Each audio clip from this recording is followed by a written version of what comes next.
Should you upgrade to the next Samsung S Series 25 phones? Yes or no?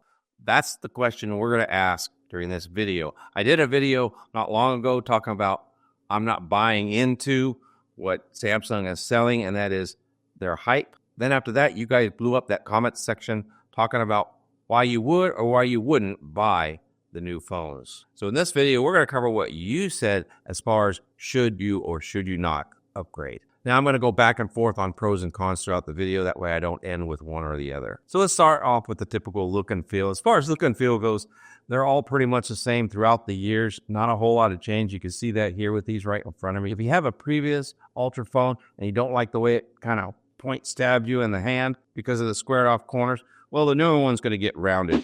Now, do you want to upgrade simply for that reason? That's up to you. So as far as look and feel goes, the majority of senses in the comment section is no, they all look the same.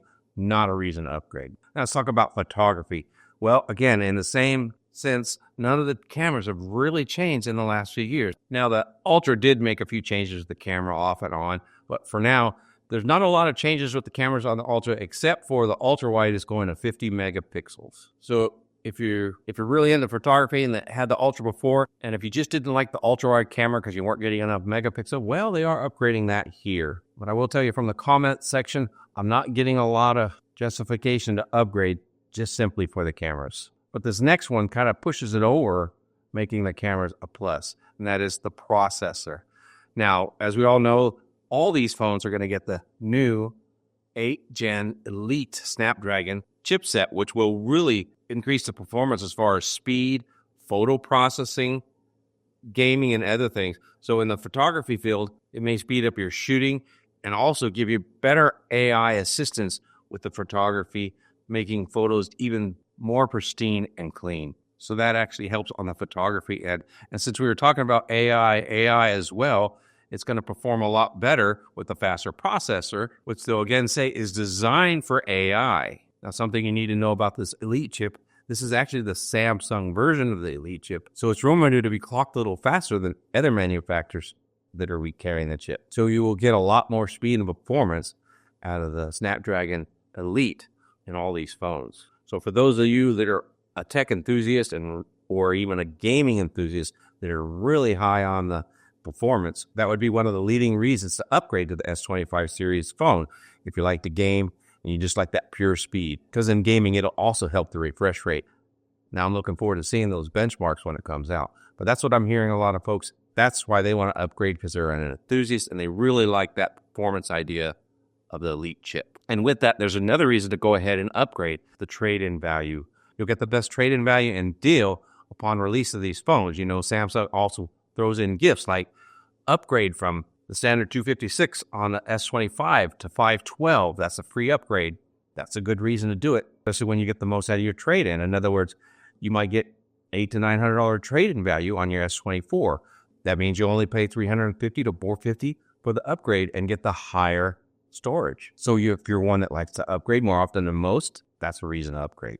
And that same reasoning trickles down to the S24 and S24 Plus. The best deals are at release. I want to take a quick second and thank you for watching this video. And if you wouldn't mind, smash that like button down below. It really does help out the channel. It helps me look forward to be able to do more content for you. And if you haven't already, go ahead and subscribe to the channel so you don't miss out on more content. And leave a comment. Tell me what you think about these different phones and whether you're going to upgrade or not. Now that's out of the way. Let's get back to the video. Now, if you're a casual user or a budget conscious person and you just use these things for texting, email, browsing the web, every now and then yeah, maybe that's not a smart time to upgrade. Wait till you feel the performance drain in your current model, which could be another 2 or 3 years. Because the S23 and S24 series are going to get all the same upgrades to One UI and Android 15 that's going to come out in the newer models. Now, if you're a creator and you like to draw on your device or do things with a stylus, you take a lot of notes, there's not going to be a lot of change other than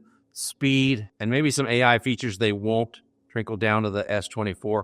I highly doubt that part. But if you just want more speed when performing and doing tasks on the phone, well, the S25 might be the phone for you. Now, on the flip side of that, if your S24 or S23 seem to keep up with you all along, then, why think about it? Because the thing about the stylus, and the rumor is that the new stylus will not have Bluetooth support, whereas on the 24, 23. You could take photos with it.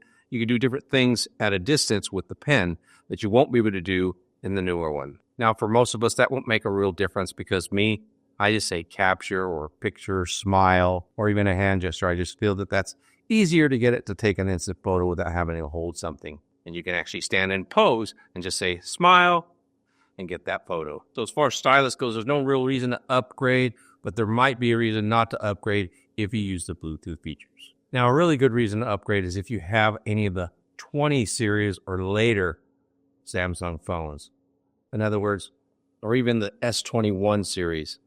Those are going to be slower phones, and those are going to lose support here in the next coming years. And what I mean by lose support is they're not going to get the upgrades and such. So if you want to make sure to get the upgrades that you want, this is a good time to upgrade on especially those older phones, 21 or 20 series phones, because they are a bit older.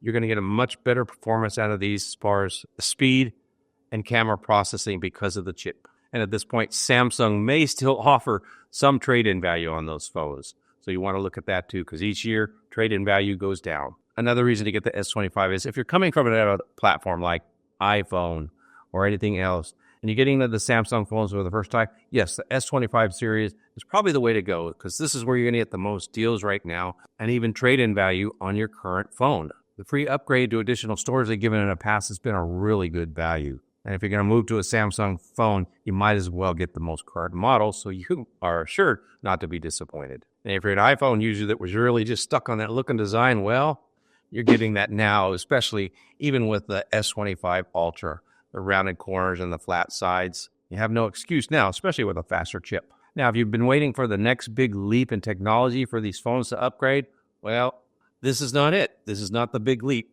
There is a big leap when it comes to processor, but as far as all the other hardware, not a lot of change. You might want to wait another year. I believe next year is going to be the big year. But again, that's only rumors. Now, if you're a Samsung loyalist and that's all you want, upgrade. Go for it. Nothing wrong with upgrading to the newest and best generation, as long as you can afford it. The bottom line here is, if you're satisfied with the performance of your phone right now and don't really have the budget for it, don't upgrade. If you're satisfied with your phone right now, but you want to take advantage of all the great deals when they release the phone and you can afford it, go for it. As tech reviewers, we're kind of obligated to upgrade regardless, just so we can report to you what really is on these new phones, and I hope to do that.